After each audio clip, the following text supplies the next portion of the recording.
Hello student, welcome back to mat is अड्डा 24/7। I Nita Sharma, your history mentor. तो student, बहुत सारे बच्चे कमेंट करके बोल रहे थे कि मैडम बेस्ट टाइम टेबल जो है वो हमारा बना दीजिए हमारी स्टडीज के लिए, राइट। तो अगर मैं बात करूं आर्ट्स स्टूडेंट की, तो ये जो हमारे 40 डेज बचे हैं, आज हो गई हमारी 20 दिसंबर हो गई, ठीक है। जो लास्ट के हमारे 40 डेज बचे हुए हैं, तो उसमें किस तरीके से हम अपने टाइम टेबल को फॉलो करें, या क्या अपनी स्टडी के लिए क्या हमारी स्ट्रेटेजीज होनी चाहिए, जिससे कि हम टाइम टेबल के अकॉर्डिंग अपना पूरा सब्जेक्ट भी, अपने पूरे सिलेबस भी कंप्लीट कर ले और साथ साथ में रिवीजन भी कर लें, ठीक है। तो चलिए बात करते हैं, डिस्कस करते हैं आज के इस टाइम टेबल पर, ठीक है।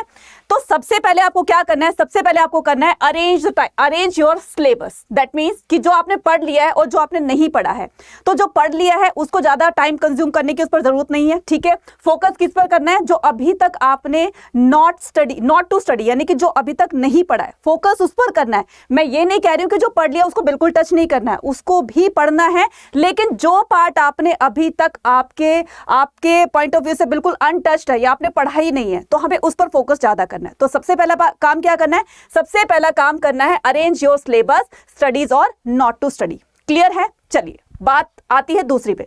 तो हम सेकेंड पॉइंट में क्या करेंगे कि must be follow this given time table, ठीक है, दिस पैटर्न। तो मैंने ये जो आपके लिए टाइम टेबल जो सेट किया है, उसके अकॉर्डिंग आपको एकदम स्ट्रिक्ट अपने इस टाइम टेबल को फॉलो करना है। चाहे कुछ भी हो जाए, आंधी हो जाए, तूफान आ जाए, ठंड पड़ जाए, बारिश आ जाए, गर्मी हो जाए, सर्दी हो जाए, कुछ भी हो जाए। कहने का मतलब ये कि हमने इस टाइम टेबल को अगर फॉलो किया तो हमारे 95 से 98% मार्क्स जो है वो कहीं नहीं जाने, और कोई एग्जामिनर ऐसा नहीं है जो आपको इतना अच्छा टारगेट करने से आपको रोक सके, ठीक है। लेकिन कंडीशन क्या होगी, शर्त क्या होगी कि आपको ये वाला टाइम टेबल फॉलो करना होगा। चलिए तो अब बात करते हैं किसकी, 6 डेज की। तो हमने क्या किया कि पहले हम 6 दिन का टाइम टेबल बनाते हैं, ठीक है। तो आपको फर्स्ट जो पहले 6 दिन है उसमें क्या करना है, आपको लैंग्वेज, एक लैंग्वेज सिलेक्ट करनी है, चाहे वो हिंदी है, चाहे वो आपकी इंग्लिश है, कोई भी लैंग्वेज है, चाहे आपने संस्कृत ली है, चाहे वो कुछ भी है। तो सबसे पहले आपको लैंग्वेज के साथ साथ में एक अपना सब्जेक्ट लेना है। फॉर एग्जांपल कि मैंने एक लैंग्वेज सब्जेक्ट ले लिया और दूसरा ले लिया मैंने हिस्ट्री, ठीक है। अब आपको क्या करना है, लैंग्वेज में ज्यादा टाइम नहीं देना है, क्योंकि लैंग्वेज थोड़ी सी इजी होती है। तो आपको क्या करना है, लैंग्वेज में 2 आवर्स देने हैं। और अगर मेरे से पूछो कि मैडम कौन से सब्जेक्ट को कितना टाइम देना है, तो मेरे अकॉर्डिंग है कि लैंग्वेज को आप 2 आवर्स दीजिए, और आपके जो मेन सब्जेक्ट्स हैं, मतलब जो जैसे हिस्ट्री होगी, पॉलिटिकल साइंस होगी, ज्योग्राफी होगी, इकोनॉमिक्स होगी, ये जो चीजें हैं, सब्जेक्ट्स हैं, तो इनको आप 3 आवर्स दीजिए, ठीक है। अब बात करते हैं, ये तो हमारे हो गए फर्स्ट 6 डेज का प्लान, ठीक है। नेक्स्ट 6 डेज पर आते हैं कि अभी आपने यहां पर अगर मान लीजिए आपने इंग्लिश लिया, हिंदी लिया, कुछ भी लिया, तो उसके अपोजिट अगर आपने हिंदी लिया तो यहां पर इंग्लिश ले लीजिए, या आपने यहां पर इंग्लिश लिया तो यहां पर हिंदी ले लीजिए। उसके बाद जो नेक्स्ट वाले हमारे 6 डेज आएंगे उसमें आपको एक लैंग्वेज लेनी है, पॉलिटिकल साइंस लेना है, ठीक है। आर्ट्स स्टूडेंट की बात कर रही हूं मैं, क्लियर।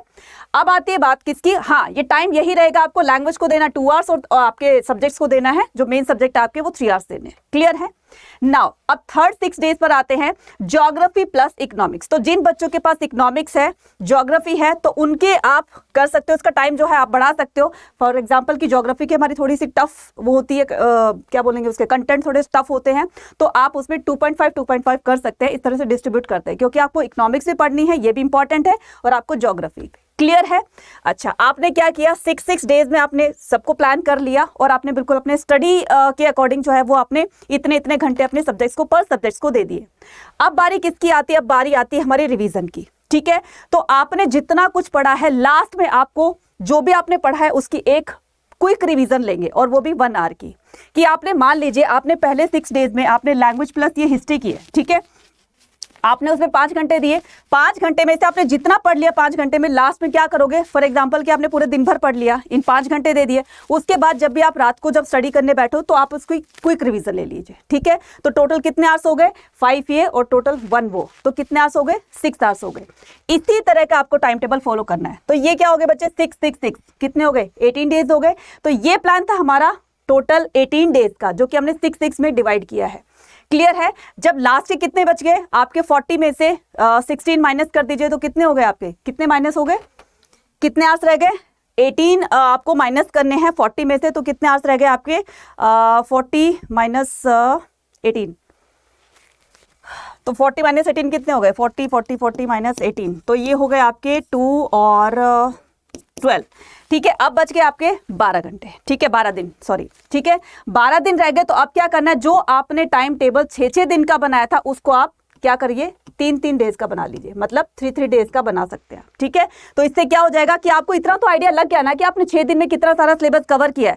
तो उसको अब हम क्या करेंगे, थोड़ा सा रिड्यूस कर लेंगे, मतलब थोड़ा सा फास्ट चलेंगे, क्योंकि हमने पहले यहाँ पर ओवरव्यू ले लिया है, सब कुछ पढ़ चुके हो, ठीक है, सब कुछ पढ़ चुके हो। तो उसमें क्या करना है आपको, सब कुछ पढ़ चुके हो तो उस सिचुएशन में आपको 3 आवर्स की, पहले हमने 6 जो डेज लिए थे, अब वो 3 डेज में आपको अपनी रिवीजन कंप्लीट करनी है, ठीक है, रिवीजन कंप्लीट करनी है। तो उसके बाद पहले जो 6 दिन लिए थे, अब वो जो है वो 22 डेज, ये हो गया, हाँ ठीक है, तो 22 डेज बच गए, ठीक है।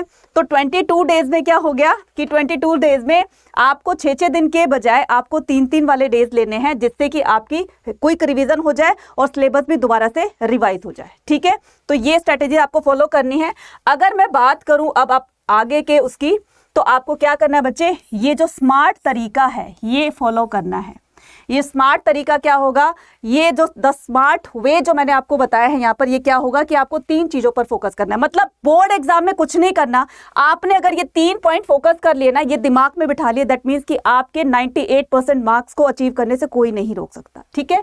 वो क्या होगा आपका, read booklet of the each and every chapter. तो आपको क्या करना है, हर चैप्टर की, हर सिलेबस की बुकलेट को रीड आउट करना है। क्लियर है। Second point, do NCERT back exercise, ठीक है। तो आपको क्या करना है, एनसीईआरटी की बैक एक्सरसाइज जो है वो रिवाइज करनी है, क्योंकि बैक एक्सरसाइज में से आपके लॉन्ग क्वेश्चंस भी और स्मॉल क्वेश्चंस भी काफी सारे पूछे जाते हैं।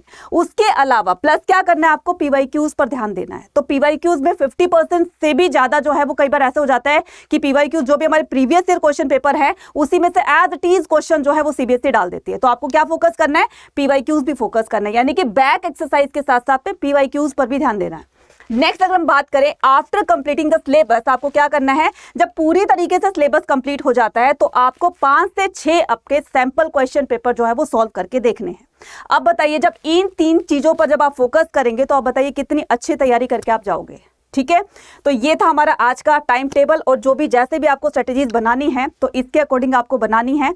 जो भी आपको लैंग्वेज के साथ साथ जो भी सब्जेक्ट्स आपको सेलेक्ट करने हैं आप अपनी मर्जी से कर सकते हैं। तो अगर आपने इस टाइम टेबल को फॉलो किया बच्चे, स्ट्रिक्टली फॉलो करना है, चाहे कुछ भी हो जाए, मुझे अपना टाइम टेबल फॉलो करना है, तभी जाकर आप सक्सेस को अचीव कर सकते हो। जो टारगेट तुमने 90% का देखा हुआ है, सपना देखा हुआ है, वो इसी टाइम टेबल के जरिए जो है वो आप पूरा कर सकते हो, ठीक है। तो ये था हमारा आज का session. Thank you very much and have a nice day. इसी तरह के इंपॉर्टेंट सेशंस के साथ बने रहिएगा अड्डा 24/7 के साथ। Thank you.